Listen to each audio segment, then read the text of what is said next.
Instagram पर आजकल एक नाम बार-बार दिख रहा है, आर्यन केल्विन।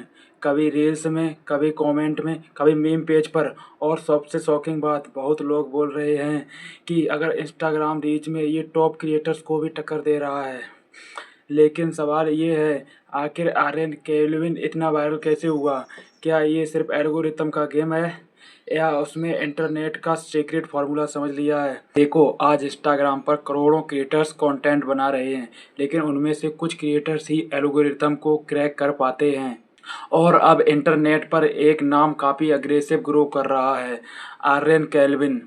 पहले इंस्टाग्राम फॉलोवर्स का गेम था, जिसके फॉलोवर्स जितने ज़्यादा होंगे उसी की रीच उतनी ही ज़्यादा होगी। लेकिन अब इंस्टाग्राम कम्प्लीटली डिफरेंट सिस्टम पर चल रहा है। अब एल्गोरिथम ये नहीं देखता है कि तुम फेमस हो या नहीं, वो देखता है कि लोग रुक रहे हैं, तुम्हारा वीडियो देख रहे हैं, शेयर कर रहे हैं, कमेंट कर रहे हैं। और यही रीज़न है कि कभी-कभी एक अननोन क्रिएटर्स भी मिलियंस में पहुंच जाता है। अब अगर हम आर्यन केल्विन के कंटेंट को ऑब्जर्व करें तो कुछ चीज़ें कॉमन दिखाई देती हैं। फास्ट पैकिंग, आजकल ऑडियंस के पेशेंस ही नहीं है। अगर फर्स्ट 2 सेकेंड बोरिंग हुए तो स्क्रॉल कर देते हैं। और आर्यन केल्विन इसी फिजिकोलॉजी को यूज कर रहा है।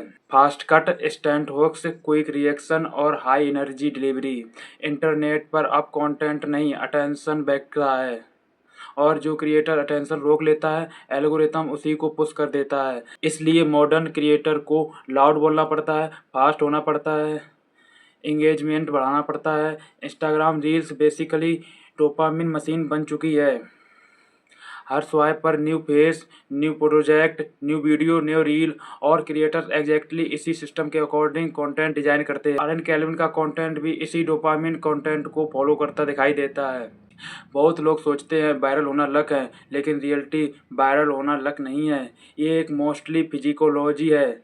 अगर कंटेंट इमोशनल हो, रिलेटेबल हो, शॉकिंग हो या कंट्रोवर्शियल हो तो शेयर होने के चांस बहुत बढ़ जाते हैं। इंस्टाग्राम का बिगेस्ट सीक्रेट क्या है पता है? एल्गोरिथम कंटेंट को नहीं, रिएक्शन को पुश करता है। मतलब अगर लोग फाइट कर रहे हैं, अग्रेसिव कर रहे हैं, स्पैम कमेंट कर रहे हैं तो रीच और बढ़ सकती है। लेकिन वायरल क्रिएटर बनना इतना आसान नहीं है जितना दिखाई देता है। क्योंकि इंटरनेट का रूल सिंपल है, जो कल वायरल था वो आज गिर भी सकता है। और किसी वजह से क्रिएटर्स पर कांस्टेंट प्रेशर होता है। और ज़्यादा व्यूज, और ज़्यादा इंग्रेसिव, और ज़्यादा एंगेजमेंट, और ज़्यादा शॉकिंग कंटेंट। इंटरलेक पर लोग परफेक्ट कंटेंट नहीं दिखते, वो इमोशनल सिमुलेशन दिखाई देते हैं। इसीलिए ड्रामा वायरल होता है, कंट्रोवर्सी वायरल होती है, लाउड प्रेशनाइज होता है। और सवाल ये है कि आप फास्ट डोपामिन कंटेंट ऑडियंस के लिए हेल्दी है? क्योंकि शॉर्ट फॉर्म कंटेंट का एक डेंजरस साइड भी है।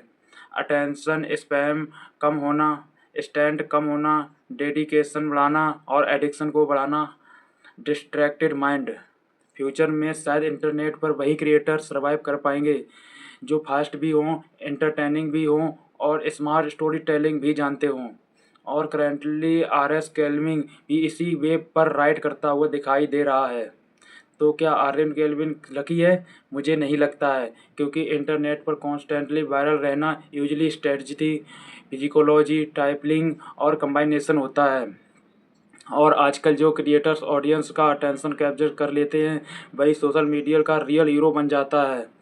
वैसे तुम्हारे हिसाब से इंस्टाग्राम का एल्गोरिथम एक्चुअली टैलेंट को पुश करता है या सिर्फ एडिक्टिव कंटेंट को? कमेंट करके ज़रूर बताएं।